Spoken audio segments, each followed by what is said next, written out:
Marcelone Fogoni na área novamente para falar de Campeonato Brasileiro, falar de Botafogo e Cruzeiro, o Cruzeiro e Botafogo, o jogo que abre aí para o Botafogo o Campeonato Brasileiro, primeira rodada do campeonato. E vamos falar também, vamos falar aí do novo regulamento geral de competições da CBF, que visa justamente a falar das casas de aposta, visa a falar do regulamento para que as casas de aposta possam estar presentes aí nos patrocínios dos clubes brasileiros. E nós vamos falar isso para você agora, aqui, nesse momento em que você está prestando atenção no que será dito nessa nossa palestra de hoje. Palestra fica bem legal, né, galera?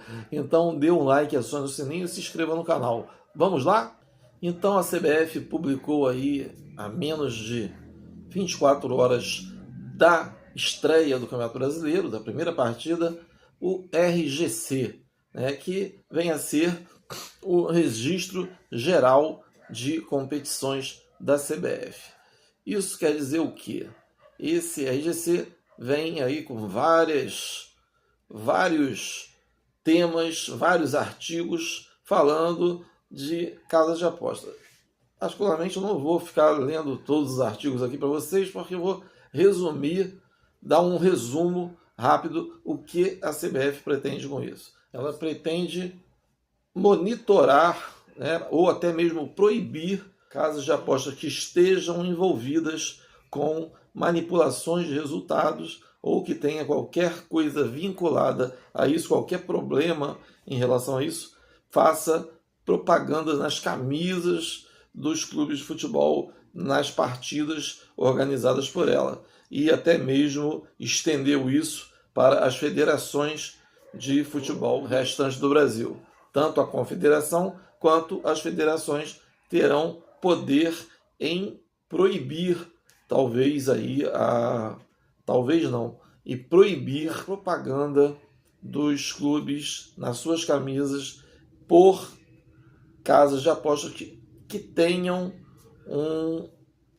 algum problema relativo à manipulação de resultados. Então, no resumo do negócio, a CBF que vai autorizar se determinada casa de aposta pode patrocinar determinado uniforme de determinada equipe, e vai ser sob o aval da CBF, vai ter ali um estudo, um apanhado para saber se aquela equipe, aquela casa de aposta tem alguma coisa pegando no âmbito aí de manipulação de resultado.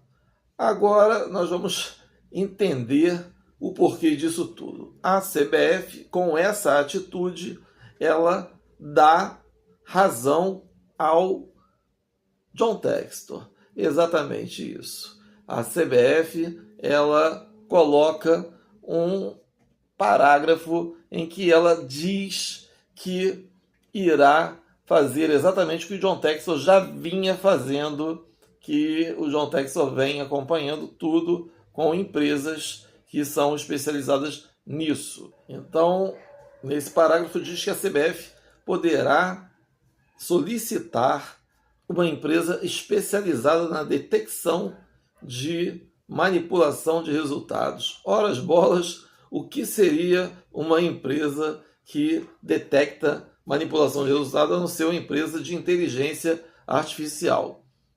Ponto para John Textor. A rapaziada aí que estava se insurgindo contra o John Textor deve estar bem preocupada. RGC que não está muito de acordo com aquilo que a princípio foi dito, que não havia nada, que não havia manipulação no futebol. Eu acho que eles estão se protegendo para que não haja mais, já que houve no passado, e também no passado recente foi descoberto lá em Goiás a manipulação de resultado. Então, a CBF ela referenda o que vem fazendo o John Textor. E isso, para o John Textor, eu acho que é muito bom que seja dessa maneira, e a CBF está se protegendo também.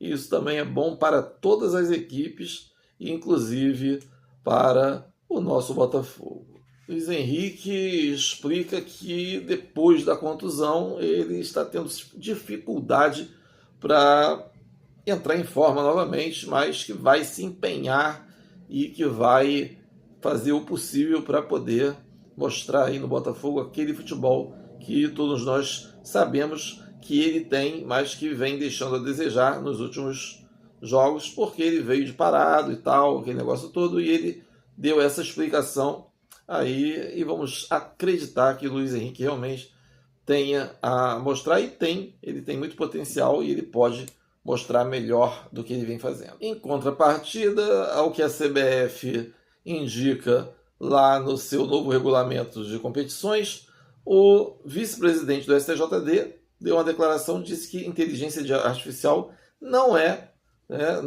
comprova manipulação. Horas bolas, claro que não comprova manipulação. Só vai comprovar se você investigar os indícios que possa haver ali. Você vai ter um indício e a partir do indício você vai investigar ou não, ou vai empurrar para debaixo do tapete, se assim for necessário. Então, tá aí mais essa fala que talvez não acrescente muita coisa, mas corrobora para aquele linchamento virtual de John Textor. O Botafogo joga com o Cruzeiro nesse domingo, 5 da tarde. Cruzeiro vem de revés no Campeonato Mineiro, perdeu o Campeonato Mineiro, vem de ceder o empate depois de estar vencendo 3-0 na Sul-Americana, cedeu o empate a 3-3 sem treinador, um novo treinador interino aí, um tapa-buraco, e o Botafogo vem de 2 derrotas que já sabemos, não precisa nem falar aqui como é que foi, do jeito que foi, repetir isso. E o Botafogo tem que enfrentar o Cruzeiro e jogar, tentar pontuar, trazer ponto lá de Minas Gerais. O Botafogo historicamente é freguês do Cruzeiro, mas sabemos que nos últimos jogos, pelo menos, eu acho que a gente empatou com eles aí na segunda divisão, depois eles permaneceram ou desceram novamente, não estou lembrado. Sei que nas últimas 4, eu acho que teve empates aí entre o Botafogo e o Cruzeiro, e o Botafogo talvez trazendo um ponto ou até mesmo os 3 seria muito melhor, mas eu acredito que o Botafogo tenha condições sim de se acertar a equipe, não tem altitude em Minas Gerais e o gramado também não é lá essas coisas, mas está melhor do que ano passado, e o Botafogo tem condições sim de chegar lá e surpreender o Cruzeiro. Para finalizar, a torcida do Botafogo ficou muito frustrada com análises aí do pessoal da imprensa e que colocava o Botafogo como 9º lá na ESPN. Eu acho que até foi o 9º ou 8º, talvez foi 9º, né? E o Botafogo com um percentual ali de 1,6%, mas eu achei até razoável. O Botafogo, pelo que vem praticando de futebol aí nos últimos meses, realmente ele não pode ser colocado como um dos favoritos em qualquer campeonato que ele vá participar. E pelo futebol apresentado, pelo potencial ofensivo de alguns jogadores do Botafogo, ele pode ser considerado um time que vai disputar alguma coisa, porém, pelo conjunto da obra, pelo conjunto que o Botafogo não tem como time de futebol, o Botafogo não é um time de futebol ainda, e para ser um time de futebol ele tem que ter equilíbrio entre os setores, coisa que não há. Então o Botafogo ele vai penar um pouquinho para poder alcançar, galgar essa condição aí de ser favorito a algum título. Porém, surpresas podem acontecer? Podem, mas acreditamos que o Botafogo ele não deverá aprontar grandes surpresas esse ano, mas também pode se consolidar ali no meio da tabela, entre os 6º, até mesmo brigar por uma Libertadores. Pode acontecer? Pode, mas não muito além disso, porque o que aconteceu ano passado foi fora né, da caixinha foi exceção à regra. O Botafogo, para estar disputando, de fato, o Campeonato Brasileiro, pau a pau, pound a pound, eu ainda acho que vai demorar um pouco mais e a gente tem que entender isso. Se a gente não entender isso, a frustração é muito grande e a galera acaba não aceitando a realidade. Dê um like, acione o sininho, se inscreva no canal, venha participar das nossas lives diárias, todos os dias, 19 horas e 50 minutos. Fui!